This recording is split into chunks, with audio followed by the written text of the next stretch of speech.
있습니다.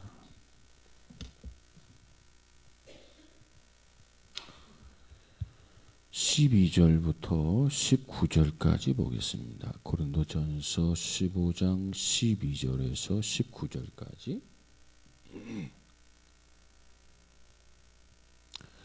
자, 12절 우리가 19절까지 봅니다. 12절 시작. 그리스도께서 죽은 자 가운데서 다시 살아나셨다 전파되었거늘 너희 중에서 어떤 사람들은 어찌하여 죽은 자 가운데서 부활이 없다 하느냐. 만일 죽은 자의 부활이 없으면 그리스도도 다시 살아나지 못하셨으리라.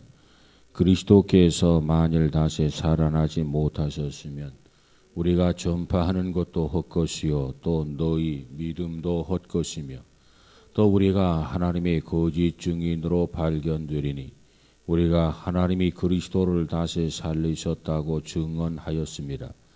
만일 죽은 자가 다시 살아나는 일이 없으면 하나님이 그리스도를 다시 살리지 아니하셨으리라. 만일 죽은 자가 다시 살아나는 일이 없으면 그리스도도 다시 살아나신 일이 없었을 터이요.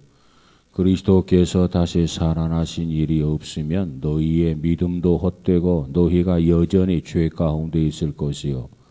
또한 그리스도 안에서 잠자는 자도 망하였으리니 만일 그리스도 안에서 우리가 바라는 것이 다만 이 세상의 삶뿐이면 모든 사람 가운데 우리가 더욱 불쌍한 자이리라. 아멘. 19절까지 보았습니다. 자, 오늘 이 고린도전서 15장을 이제 마감을 하려고 합니다. 그래서 부활이란 도대체 뭐냐? 부활의 문제에 대해서 우리가 지난 1시간에 이미 말씀을 드렸습니다. 이 부활은 허구가 아니라 역사적 사실이라는 겁니다. 역사적 사실. 예수님께서 왜 이와 같이 역사적 사실로 살아나셨느냐? 왜 우리를 위해서 죽으셨고 예수 그리스도께서 우리를 위해서 사셨느냐는 겁니다. 우리에게 새로운 생명을 부여하기 위한 방법이었다는 거죠. 그래서 예수님께서 우리를 위해서 죽으신 것과 예수님께서 우리를 위해서 부활하신 것이 이것이 복음이다. 이 죽음과 부활이 복음이다. 죽으신 것만 가지고는 복음의 반쪽이다. 전부가 아니다. 예수 그리스도가 죽으신 걸 믿고 부활하신 걸 믿어야 이것이 복음이 온전한 모습이다. 그래서 예수님이 죽으심을 믿어야 되고 예수님께서 부활하심을 우리가 믿어야 돼요. 그래서 성경은 예수께서 성경대로 죽으셨고 성경대로 살아났다라고 하는 것을 강조해 주고 있습니다. 왜? 이건 역사적 사실이고 이것이 곧 복음이기 때문에 그래요. 누가 꾸며낸 얘기가 아니라 그 말이에요. 오늘 갑자기 우연히 된 일이 아니란 말이에요. 성경대로 이미 예언된 그대로 구약에서 언급한 그대로 예수님께서는 죽으시고 살아나셨다. 그렇게 예수께서 죽으시고 살아난 그 자체가 우리의 첫 열매가 되신다. 우리에게 소망을 주셨죠. 그리고 이 일에 수많은 증인들이 있다고 바울은 그렇게 설명합니다. 예수께서 죽으시고 살아난 거에 대한 증인들. 수많은 증인들이 있다. 그 중에서 먼저 12제자를 언급하게 됩니다. 12제자가 부활하신 주님을 만났다. 어떤 사람들은요, 예수님을 지극히 사랑하고 예수님을 사모한 나머지 어떤 사람이 하나의 허상을 보고 예수님께서 부활했다는 소문을 퍼뜨린 것이다. 그래서 이것을 신학적 이론으로 뭐라고 하느냐? 환상설이다. 이렇게 이야기합니다. 예수님을 너무나도 사랑하고 예수님을 너무나도 사모한 나머지 그냥 헛개비 보았다는 거예요. 허상을 보았다는 거예요. 그리고 나서는 예수님이 부활했다고 소문을 내서 예수께서 부활했다는 말들이 지금까지 번졌다. 이걸 환상설이다. 자, 그런 문제는 예수님께서 부활하신 이 사실이 특별히 500여 형제들이 일시에 보았다고 했단 말이에요. 그러면 500의 형제들이 일시에 예수님이 부활하신 모습을 보았다고 하는데 그들 모두가 다 미친 짓이냐, 허상, 환상을 보았느냐 말이에요. 아니라는 거죠. 그래서 바울은 예수께서 우리를 위해서 죽으시고 부활한 그 부분에 대해서 충분하도록 많은 증인들을 가지고 있다. 그래서 허다한 증인들을 소유하고 있다고 바울은 그렇게 설명합니다. 그러므로 예수님의 부활의 사건은 역사적 사실이다.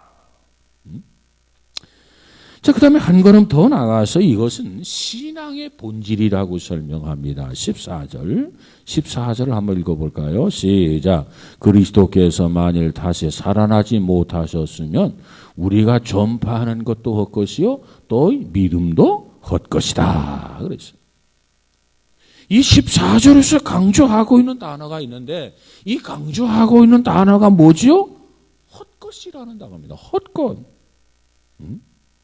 주님이 부활하지 않았다면 우리가 예수를 믿으세요. 예수를 믿어도 이 모든 전도가 다 헛것이라는 얘기예요. 말짱왕이라는 거죠.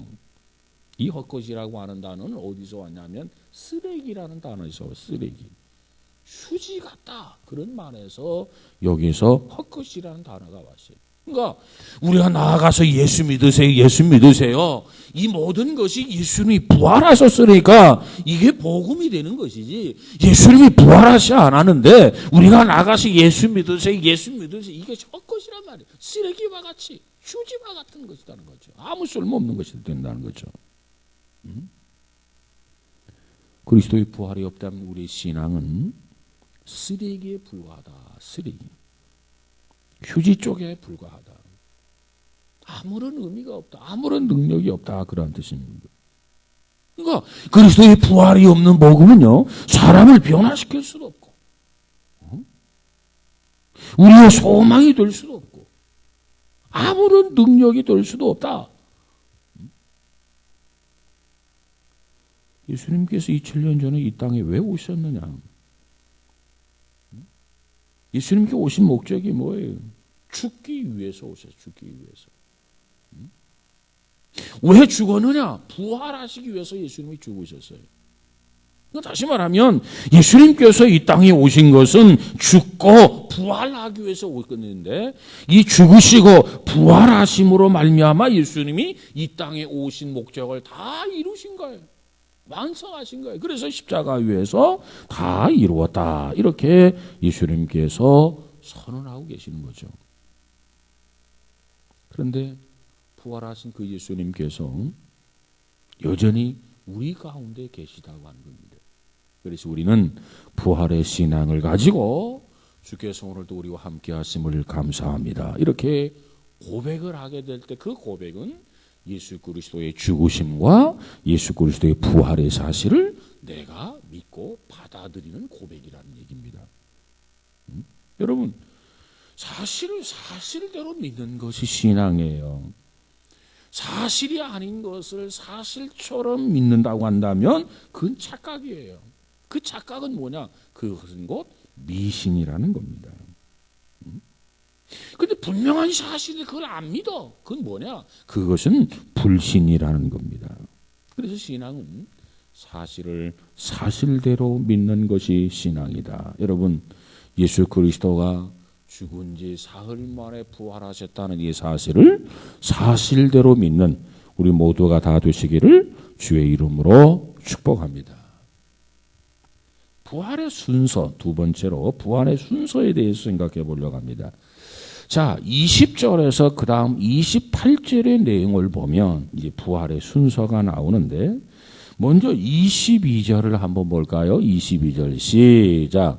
아담 안에서 모든 사람이 죽은 것 같이 그리스도 안에서 모든 사람이 삶을 얻으리라 그랬어요. 부활은 왜 필요하죠? 부활은 왜 필요해요? 죽음 때문에 부활이 필요한 거예요. 죽지 않은 사람에는 부활이 필요 없는 거죠. 그러면 죽음 때문에 부활이 필요한데 그럼 이 죽음은 어디서 왔느냐? 이 죽음은 어디서 왔어요? 아담 때문이에요. 아담 때문에. 첫사람 아담이 범죄하고 우리가 아담에 속한 후예이기 때문에 우리도 아담이 범죄했을 때 이미 아담 안에서 우리는 다 죽은 겁니다. 다 죽은 거예요. 아니 나는 아담의 코빼기도 못 봤는데 아담이 불순종하고 아담이 범죄함으로 아담 안에서 내가 죽었다? 이건 너무나도 억울하다. 나 이거 받아들일 수 없다. 억울해도 어쩔 수 없어요. 받아들일 수 없다고 해도 소용없어요. 이건 마치 뭐와 같으냐면 우리가 종종 버스를 탑니다. 그런데 운전수를 잘못 만나면 어떻게 돼요? 운전수 때문에 죽을 수도 있어요. 우리가 종종 비행기를 탑니다. 비행기를 타게 되면 보잉 747 같은 경우 요즘 에어버스 같은 거 얼마나 큽니까? 심지어 600명, 700명 타는 비행기도 있어요. 그러면 이 조종사를 잘못 만나면 그 600명, 700명의 그 조종사 때문에 죽임을 당할 수도 있단 말이에요. 그 억울해도 어쩔 수 없는 거라. 와, 그 운전사가, 그 조종사가 그 모든 것에 대해서 책임을 지고 있다. 대표적 행동을 하고 있기 때문에 그렇습니다. 그러니까 아담 한 사람의 그 행동은 전 인류를 대표하는 행동이었습니다. 아담이 죽었어. 아담이 범죄해서 아담이 불순종해서 그래서 아담이 죽었고 아담의 후예는 아담 때문에 몽땅 다 죽은 거야. 그렇기 때문에 희망이 없는 거예요. 한 번 죽는 것은 사람에게 정하신 것이요. 죽음을 피할 수가 없어요. 우리가 아담의 후예가 아니라면 피할 수 있지만 우리 모두 인류는 아담의 후예란 말이에요. 왜? 아담은 인류의 조상이기 때문에 그렇습니다. 자, 아담 안에서 우리가 죽음을 피할 수 없었는데 하나님께서는 마지막으로 아담, 둘째 아담을 예비하셨다는 겁니다. 첫 번째 아담이고 둘째 아담이 있는데 그러면 여기서 말하는 둘째 아담은 누구냐? 여기서 말하는 둘째 아담은 바로 예수 그리스도입니다. 그래서 바울이 이렇게 설명해요. 아담 안에서 모든 사람이 죽은 것 같이 여기서 아담은 첫째 아담을 가리키는 거예요. 억울해도 어쩔 수 없어요. 왜? 그가 인류를 대표한 것이기 때문에.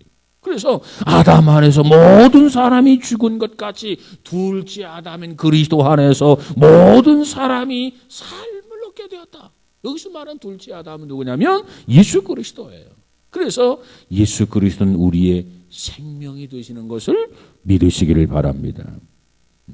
그러니까 바로 이와 같이 둘째 아담이 어떻게 해서 우리에게 생명을 주느냐. 이 둘째 아담은 이 땅에 오셔서 죄 문제를 몽땅 다 해결해서 왜? 죄값은 사망이거든요. 이걸 해결하지 아니하고는 죄로부터 벗어날 수 없단 말이에요. 그래서 예수님이 이 땅에 오셔서 죄값을 다 지불하고 죄로부터 우리를 해방시키시고 우리로 하여금 삶을 영생을 얻게 해 주신 줄로 믿습니다. 그래서 누구든지 예수 그리스도를 믿으면 죄 문제로부터 자유로워져요. 사망에서 생명으로 옮겼느니라. 바로 그 일을 위해서 예수님은 이 땅에 오셨고 우리를 위해서 십자가에 죽으셨을 뿐만 아니라 사흘 만에 부활하셨다는 겁니다. 그러니까 죽음이 십자가의 죽음이 마지막이 아니라 죽음 다음에 오는 부활을 통해서 그분은 우리에게 증명해주고 약속해 주셨더라. 그래서 우리는 그렇게 고백해야 돼요. 아담 안에서 내가 죽었지만 그리스도 안에서 그리스도가 부활하심으로 말미암아 죽음을 이기신 첫 열매가 되셔서 나는 새로운 생명을 얻었습니다. 이렇게 고백할 수 있어야 돼요. 물론 성경에 보면 일시적 부활을 했던 사람이 있죠. 그게 누구냐면 예수님께서 살리셨던 나사로의 사건입니다. 그 나사로는 이제 나흘이 되었는데 그 나사로를 무덤 속에 다 장례를 했어요. 그리고 나서 썩는 냄새까지 난다고 그랬어요. 근데 예수님께서 그 나사로야 나오너라 해가지고 살리셨어요. 근데 그 나사로가 왜 첫 열매가 되지 못하느냐? 그 나사로가 부활을 했지만 그 나사로는 또 죽었단 말이에요. 또 죽었어. 그것으로 이 나사로가 영원히 산 것이 아니고, 그러면 어쩌면 나사로가 첫 열매가 되었을 거예요. 그런데 그 나사로를 부활의 첫 열매라고 말하지 않습니다. 왜? 그것은 영원한 부활이 아니라 그 부활은 일시적 부활이었다는 거죠. 일시적 부활. 하나의 사건에 불과했어요. 정말 본격적으로 죽음을 이기신 분, 영원히 사시기 위해서 부활하신 분, 그 부활하신 분이 누구냐? 예수 그리스도께서 바로 영원히 살기 위해서 부활하신 분이기 때문에 그 예수님께서 부활의 곧 첫 열매다. 우리가 앞으로 주님이 이 땅에 오셔서 우리가 무덤에서 부활하게 될 텐데, 그 부활은 일시적 부활이 아니고 그 부활은 영원한 부활이기 때문에 우리 부활의 첫 열매는 나사로가 아니고 예수 그리스도이시다라고 하는 겁니다. 여러분, 주님이 다시 사신 것처럼 주님을 믿는 우리도 주님 안에서 다시 사는 그런 은혜 축복이 있어지기를 주의 이름으로 축원합니다. 자, 예수님께서 그럼 우리를 어떻게 살리시느냐? 예수님께서 우리를 다시 살리시기 위해서 예수님이 부활하셨어요. 그리고 승천하셨어요. 그리고 우리를 다시 살리시기 위해서 예수님께서 이 땅에 다시 오신다는 겁니다. 이걸 우리가 뭐라고 하느냐? 재림하신다는 거예요. 그 내용을 23절을 통해서 볼까요? 23절 시작. 부활의 순서를 설명합니다. 시작. 그러나 각각 자기 차례대로 되리니 먼저는 첫 열매인 그리스도요, 다음에는 그가 강림하실 때 그리스도에게 속한 자요, 붙은 자요. 그래서 우리가 아담 때문에 죽었어요. 그 죽음을 극복하게 하시려고 예수님이 오셨어요. 그리고 예수님이 부활하셨어요. 그리고 부활하신 예수님께서 승천하셨어요. 그리고 승천하신 그 예수님께서 다시 오신다, 강림하신다 그랬어요. 그러면 강림하실 때 누가 부활하느냐? 누가 부활하냐면 여기 보니까 우리가 부활한다고 그랬어요. 우리가. 23절을 다시 한번 보면 먼저는 첫 열매인 그리스도, 이미 예수님께서 부활하셨어요. 그 다음에 가서 보니까 23절 그 다음에는 누가 부활한다고요? 그가 강림하실 때, 강림하신다는 말이 무슨 뜻이에요? 그가 이 땅에 다시 재림하실 때, 다시 오실 때 그 소리예요. 그에게 어떤 자요? 속한 자요. 전의 성경은 붙은 자요 그랬어요. 자, 크리스찬, 어떤 사람이 크리스찬이라고 말하느냐? 이 크리스찬의 정의는 그리스도에게 붙은 자를 크리스찬이라고 말합니다. 그러니까 예수님께 속하지 아니하시면 크리스찬이 아니에요. 예수님께 붙어있지 아니하면 크리스찬이 아니에요. 요한복음 15장에 가서 보니까 나는 포도나무요, 너희는 가지니, 포도나무와 가지가 이렇게 붙어있어야 한단 말이에요. 그 붙어있지 아니하면 포도나무가 열매를 맺을 수 없어. 그 포도나무의 역할을 할 수가 없어.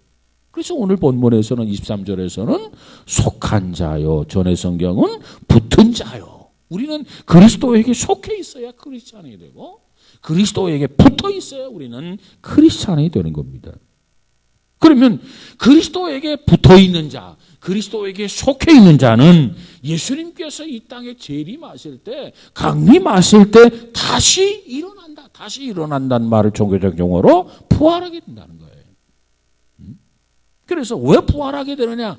영원한 세계에 들어가기 위해서, 영원한 천국에 입성하기 위해서 우리가 부활하게 되는 줄로 믿습니다. 그래서 예수님이 첫 열매로 부활을 하셨고, 그리고 승천하셨고, 그리고 다시 재림하실 때 이 땅에 그리스도에게 붙어 있는 자들, 크리스찬들, 그리스도에게 속해 있는 크리스찬들이 강림하실 때 부활하게 된다. 이게 부활의 순서예요. 자, 그 다음에 세 번째로 부활의 근거, 이 부활의 근거를 생각해 보도록 하십시다. 자, 15장 29절 부활의 근거 시작. 만일 죽은 자들이 도무지 다시 살아나지 못하면 죽은 자들을 위하여 세례를 받는 자들이 무엇을 하겠느냐? 어찌하여 그들을 위하여 세례를 받느냐? 그랬어요. 자, 여기서 말하는 바울이 언급한 15장 29절에 죽은 자들이 도무지 살아나지 못하면 죽은 자들을 위하여 세례받는 자들이 무엇을 하느냐 그래서 자 여기에 보면 이것은 기독교의 건강한 정통적 신앙이 아닙니다. 잘 들어보세요. 지금 바울이 예를 들어 설명하는 그 내용은 지금 기독교 정통적이고 건강한 사상이 아니라는 거죠. 그 당시에 종교를 믿는 사람들 가운데 특별히 이단들을 염두에 넣으면 틀림없을 거예요. 이단들. 죽은 자들을 위하여 세례받는 사람들이 있어요. 다른 종교를 믿는 사람들, 아니 이단들, 그들 가운데는 죽은 사람을 위하여 세례를 받는 사람들이 있었어요. 예를 들면 우리 아버지가 예수를 안 믿고 돌아가셔서 그러면 내가 아버지를 대신해서 세례 받는 사람들이 있었다 그 말이에요. 그걸 지금 예를 들어서 바울이 그걸 설명합니다. 자, 죽은 사람을 대신해서 세례를 받으면 죽은 사람에게 어떤 변화가 일어나냐 그 말이에요. 근데 저들은 죽은 사람을 대신해서 세례를 받으면 이미 돌아가신 분 죽은 사람에게 어떤 변화가 일어날 것이라고 하는 가느다란 소망을 가지고 세례를 받는다는 겁니다. 자, 그러면서 바울이 말하기를 자, 너희가 죽은 다음에 어떤 소망이 없다면, 가느다란 어떤 희망이 없다고 한다면, 죽은 사람을 대신해서 왜 세례를 받겠느냐? 왜 세례를 받느냐? 그 말이에요. 이것은 다른 사람들의 습관을 예를 들어 가지고, 그를 거꾸로 죽은 다음에 어떤 가능성을 증명하는 그런 바울의 메시지입니다. 그러니까 우리가 천국을 증명하기 위해서 야 사람이 죽으면 끝이지 뭐 죽으면 내세가 있고 뭐 천국이 있고 지옥이 있는 거냐면 네가 가봐서? 가봤냐고. 가보지도 않았으면서 왜 뭐 있는 것처럼 그렇게 이야기하고 막 이렇게 비난하잖아요. 그러면 우리가 그런 사람을 전도할 때 이렇게 전도할 수 있어요. 우리는 옛부터 우리 조상들이 우리 어른들이 사람이 세상을 떠나면 뭐라고 표현했느냐. 돌아가셨다. 그렇게 표현했다. 돌아가셨다. 돌아갈 곳이 없는데 왜 우리가 돌아갔다고 말했겠는가? 돌아가셨다라고 하는 말은 우리가 어딘가 돌아갈 수 있는 곳이 있기 때문에 돌아가셨다고 표현하는 게 아니겠는가? 그러니 다른 소리 하지 말고 내세가 있는 걸 믿으시오. 뭐 이렇게 전도하는 경우가 있잖아요. 그러니까 바울은 그와 비슷한 논리로 지금 설명하고 있는 거예요. 자, 죽은 사람을 대신해서 세례를 받는다? 뭔가 희망이 있어요. 뭔가 소망이 있어요. 그러면 죽은 사람이 예를 들어서 음부에 있다가 뭐 천국으로 간다든가 뭔가 기대하는 게 있기 때문에 죽은 사람을 대신해서 세례받는 게 아니겠는가? 아무런 변화도 아무것도 일어나지 않는다고 한다면 죽은 사람을 대신해서 세례받을 이유가 뭐가 있느냐는 얘기예요. 다시 말하면 바울은 지금 설명하기를 우리에게는 내세가 있다는 겁니다. 그렇기 때문에 부활이 필요하다는 거예요. 이 죽은 사람을 대신해서 세례받는 것은 다시 말하면 정당한 교리가 아닙니다. 이게 잘못된 교리예요. 잘못된 교리지만 잘못된 그 교리를 가지고 믿는 사람들이 있단 말이에요. 잘못된 교리지만 잘못된 교리를 믿는 사람들이 있어. 그 사람들이 내세 아무것도 기대하지 않는다면 소망이 없다고 한다면 잘못된 교리지만 왜 저런 일을 하겠는가? 그래서 부활의 근거, 특별히 세례를 받는 증거, 그것이 바로 부활을 믿기 때문에 그렇다. 그 다음 두 번째로 고난의 근거입니다. 고난. 두 번째는 성도가 받는 고난이에요. 자, 우리가 전도하다가 보면은 고난을 받는 이유가 있어요. 자, 30절 한번 가서 볼까요? 30절. 시작. 또 어찌하여 우리가 언제나 위험을 무릅쓰리요. 자, 여기 보면 우리가라고 하는 말 인칭 대명사가 있어요. 우리가 성경이 보면 인칭 대명사가 나올 때 주의해서 그 의미를 잘 살펴야 됩니다. 자, 여기 보면 우리가라고 하는 말이 나오고 또 29절을 한번 가서 볼까요? 29절 시작. 만일 죽은 자들이 도무지 다시 살아나지 못하면 죽은 자들을 위하여 세례를 받는 자들이 무엇을 하겠느냐? 어찌하여 그들을 위하여 세례를 받느냐? 그래서 자, 여기에서는 인칭 세명사가 나오죠. 대명사가 뭐예요? 그들을 위하여 세례를 받느냐. 전의 성경은 저희를 30절에서 우리가 이게 전부 인칭 대명사입니다.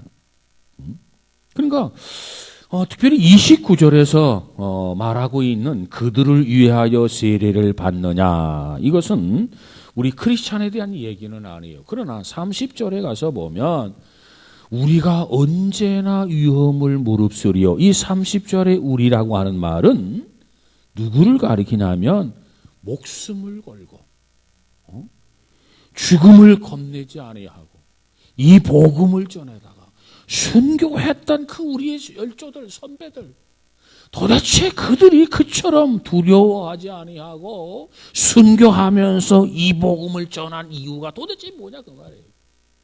죽음이 끝이라고 한다면 이처럼 순교하겠느냐 말이에요. 죽음이 끝이 아니기 때문에 그들은 죽음 후에 부활이 있기 때문에 내가 죽으면 죽으리다. 이처럼 순교하면서 그들은 피를 흘리면서 그들은 복음을 전하지 않았느냐 이게. 왜? 그들은 부활을 믿었기 때문에. 여러분 목숨 걸고 전도하는 사람들 보면 죽음 저 건너편에 부활에 대한 소망이 없으면 그렇게 할 이유가 없어요. 왜? 사람이 누구나 다 오래 살고 싶거든요. 오래 살고 싶지 않은 사람이 누가 있겠어요? 그러나 우리에게는 초천국이 있고 그 나라에 가기 위해서 부활이 있기 때문에 우리는 위험이 있지만 박해가 있지만 핍박이 있지만 그걸 감수하면서 이 복음을 전한다는 얘기입니다. 그 다음 세 번째로 부활의 근거는 거룩한 삶을 추구하는 거예요. 자, 32절을 가서 볼까요? 32절 시작. 내가 사람의 방언으로 예배소에서 맹수와 더불어 싸웠다면 내게 무슨 유익이 있으려? 죽은 자가 다시 살아나지 못한다면 내일 죽을 터이니 먹고 마시자 하리라. 자, 여기 보면 사람의 방법으로 예배소에서 맹수와 더불어 싸웠다면 그랬어요. 사람의 방법으로. 그러니까 내세의 부활과 내세의 소망이 없다면 이 세상의 모든 것이 전부라는 거죠. 내세가 없어. 부활이 없어. 그럼 세상의 모든 것이 다 전부죠. 그러면 이 짧은 세상 끝나기 전에 그저 먹고 마시고 즐기는 것이 인생관 전부가 되게 될 것입니다. 그렇게 못하는 사람이 바보 멍청이겠죠. 왜? 짧은 인생. 이 세상이 전부인데.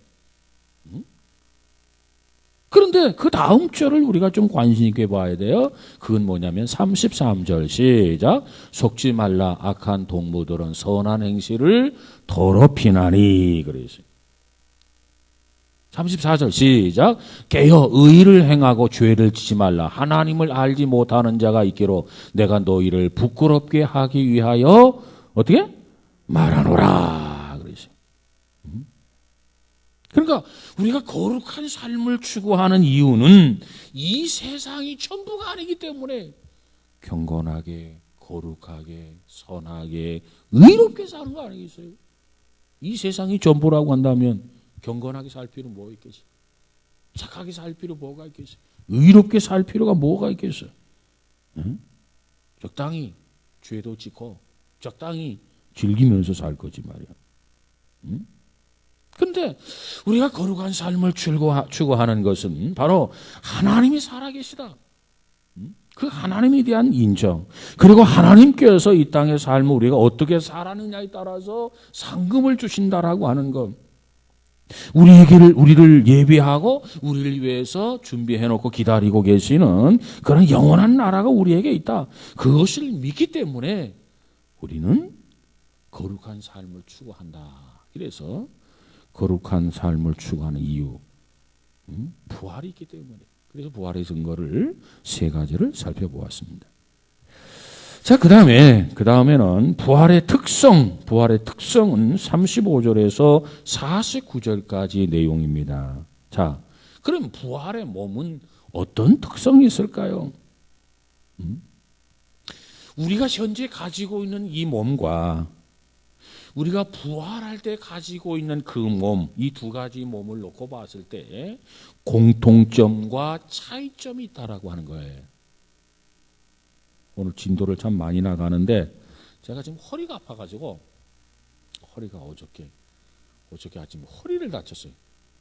그래가지고 오늘 한의원에서 침 맞고 왔는데 아직도 허리가 뻐근해가지고 지금 그런데 좀 빨리빨리 하고 끝낼 테니까 시간이 다 됐네. 좀 귀담아 들으시기 바랍니다. 부활의 몸은 어떤 특성이 있는가? 공통적인 공통점이 있고 차이점이 있다. 공통점은 뭐냐? 서로 알아볼 수 있다는 거예요. 권사님, 목사님 이렇게 서로 알아볼 수 있다는 거예요. 왜? 부활하신 예수님께서 제자들을 알아봤어요? 몰라봤어요? 알아봤어요. 물론 조금은 달랐지만 몰라볼 정도로 달라진 게 아니고 알아볼 정도로 달라졌어요. 우리가 천국에 가면 이처럼 모든 사람을 다 알아볼 수 있습니다. 모르지요. 요즘 우스갯소리로 성형을 많이 해가지고 가만히 있어봐라. 너 왜 사진하고 다르냐? 비교도 한다고 하는데 잘 모르겠지만 좌우간. 그럼 천국에 가면 어떤 모습으로 가게 될까? 흰머리가 있는 모습, 검은 머리가 있는 모습, 주름살이 없는 모습, 주름살이 있는 모습, 여러 가지 몸이 있을 터인데 어떤 모습으로 만날 것인가? 대체적으로 최고 예쁜 모습으로 만날 거라고 그렇게 봅니다.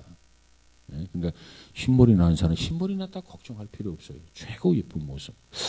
보톡스 맞고 천국 가야 되는데 보톡스 안 맞아도 돼요. 왜? 그 사람에게 최절정의 그 예쁜 모습을 가지고 천국에서 만나게 될 것이다. 이것이 공통점이라고 성서학자들이 그렇게 설명합니다. 자, 그 다음 차이도 많이 있어요. 차이. 현재 우리의 몸과 부활한 몸의 차이.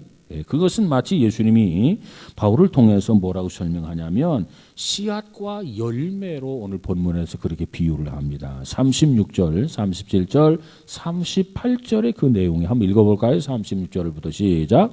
어리석은 자여 내가 뿌리는 씨가 죽지 않으면 살아나지 못하겠고 또 내가 뿌리는 것은 장래의 형체를 뿌리는 것이 아니요 다만 밀이나 다른 것의 알맹이 뿐이로되 하나님이 그 뜻대로 그에게 형체를 주시되 각 종자에게 그 형체를 주셨느니라 그랬어요.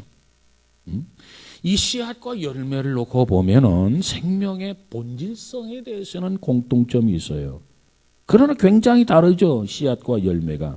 자, 우리가 뿌리는 것은 뭐냐? 씨앗을 뿌립니다. 그런데 나중에는 그 씨앗이 엄청난 열매를 맺게 된다는 거죠. 그래서 나중에는 굉장히 달라. 씨앗과 열매가 바로 이 부활의 몸이 그렇다고 말이에요. 그래서 42절 한번 볼까요? 시작. 죽은 자의 부활도 그와 같으니 썩을 것으로 심고 썩지 아니할 것으로 다시 살아나며 그랬어요. 그러면 이 땅의 몸과 부활한 몸의 차이는 무엇일까? 지금 우리가 가지고 있는 이 몸은 썩을 몸이라는 거죠. 근데 부활한 몸은 어떤 몸이냐면 썩지 아니할 몸이라는 거죠. 부활하기 전에 우리의 몸은 부끄러움을 느낀다는 거죠. 그래서 우리가 자부심도 가지고 있지만 벗지 못해요. 빨개벗고 못 살아요. 그러나 그때 부활한 몸은 어떠느냐? 아주 영광스러운 몸이다 그랬어요. 그러니까 지금은 우리가 죄성 때문에 부끄러움이 있지만은 부활한 후에는 영광스러운 몸이 될 것이다. 그래서 그걸 뭐라고 설명하느냐? 약한 것이 강한 몸이 된다. 이렇게 설명합니다. 그러면 지금 얼마나 약하느냐? 그리고 그때 얼마나 강한 몸이 될 거냐? 그것을 바울은 육의 몸으로 심고 신령한 몸을 입는다. 이렇게 표현을 했습니다. 신령한 몸을 입는다. 자, 육의 몸은 지금 우리의 몸이니까 뭐 설명 안 해도 우리의 몸이 어떤 상태인지 여러분 잘 알 겁니다. 그러나 신령한 몸을 입는다? 그럼 신령한 몸이라는 것은 도대체 어떤 상태를 말할까? 참 답답해요. 왜? 알 수가 없어서. 신령한 몸에 대해서 어떻게 설명할 수가 없어요. 49절을 한번 볼까요? 49절 시작. 우리가 흙에 속한 자의 형상을 입은 것 같이 또한 하늘에 속한 이의 형상을 입으리라. 그러죠. 예, 여기서 말하는 이 말, 흙에 속한 몸, 하늘에 속한 몸, 이렇게만 설명할 수 있지 그 이상 하늘에 속한 몸에 대해서 참 아쉽지만 설명할 수가 없어요. 그런데 문제는 다르다는 거예요. 나는 모르지만 다르다. 어떻게 다르냐? 굉장히 다를 것이다.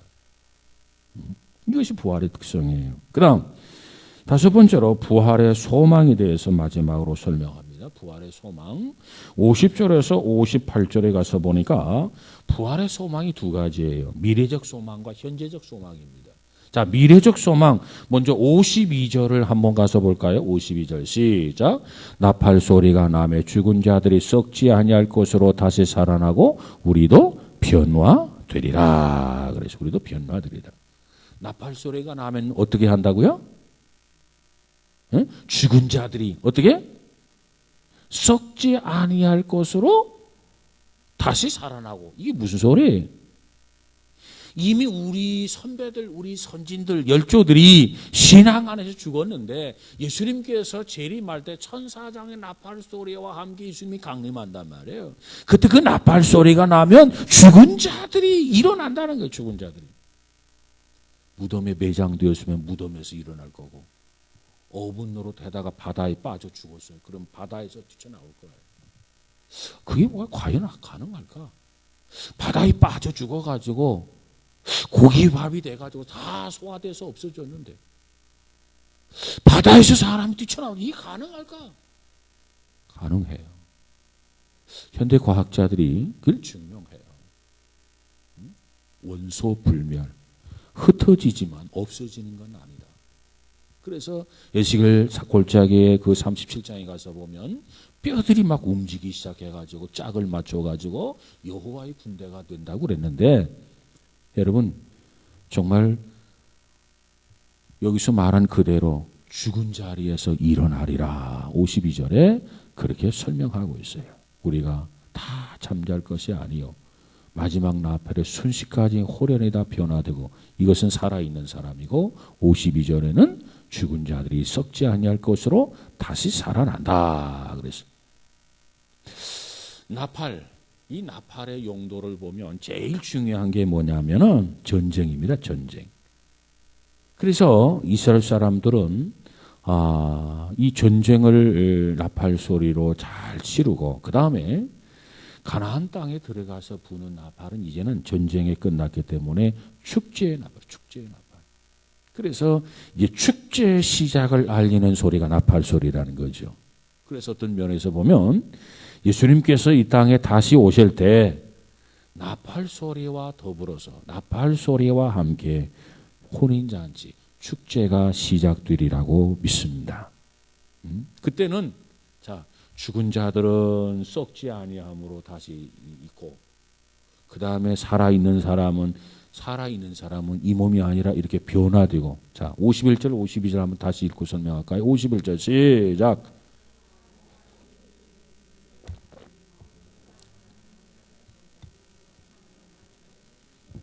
자 거기만 51절은 지금 살아있는 사람들이 먼저 변화됩니다. 보라 내가 너희에게 비밀을 말하노니 우리가 다 잠잘 것이 아니요 마지막 나팔의 순식간에 호련히 다 변화되는 여기는 살아있는 사람을 말하는 거예요.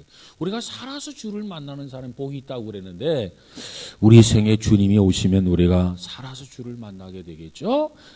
호련히 변화된다. 이 몸 가지고는 몇 미터 올라가다 떨어져요. 그래서 변화돼야 돼요. 시공간 제한받지 않는 몸으로 바꾸어져야 돼요. 그 다음 52절은 나팔 소리가 나오며 죽은 자들이 2차적 부활이죠. 썩지 아니할 것으로 다시 살아나고, 이미 죽은 자들이에요. 흔적도 없는 자들이에요. 그런데 그들이 다시 살아나고 우리도 변화되리라. 그래서 이제 그 다음 어떤 일이 벌어지느냐. 찬양이 이루어지리라고 믿습니다. 찬양. 그 찬양의 내용이 뭐냐? 주제가 뭐냐? 죽음을 이긴 찬양이에요. 그게 바로 55절. 55절 한번 볼까요? 시작. 사망아 너희 승리가 어디 있느냐? 사망아 내가 쏘는 것이 있느냐? 사망이 쏘는 것은 죄요 죄의 권능은 율법이라. 거기까지만. 그러니까 사망을 이기신 영원한 승리자 그 예수님. 그리고 우리가 역시 예수님처럼 부활을 해서 이와 같이 승전과 찬양을 부르게 될 것이다. 이것이 우리가 가지고 있는 미래의 소망입니다. 그 다음 두 번째로는 현재적 소망을 우리에게 가져다 줘요. 현재적 소망. 현재적 소망이 뭐냐? 58절을 한번 볼까요? 58절. 시작. 그러므로 내 사랑하는 형제들아 견실하며 흔들리지 말고 항상 주의 일에 더욱 힘쓰는 자들이 되라. 이는 너희 수고가 주 안에서 헛되지 않을 줄을 알미니라. 우리의 부활이 확실하다는 거예요. 그렇기 때문에 지금 열심히 주님을 위해서 여러분이 땀을 흘리고 여러분이 수고하고 여러분이 헌신하고 여러분이 봉사하는 그 모든 것들이 예수님이 부활이었으면 다 헛것이 되을 텐데 결코 헛되지 않는다는 거죠. 그 모든 것이 어떻게 되느냐? 상급으로 연결된다는 거예요. 상급. 그렇기 때문에 열심히 봉사하고 헌신하고 수고가 필요하다는 거죠. 이것이 바로 현재의 소망이다.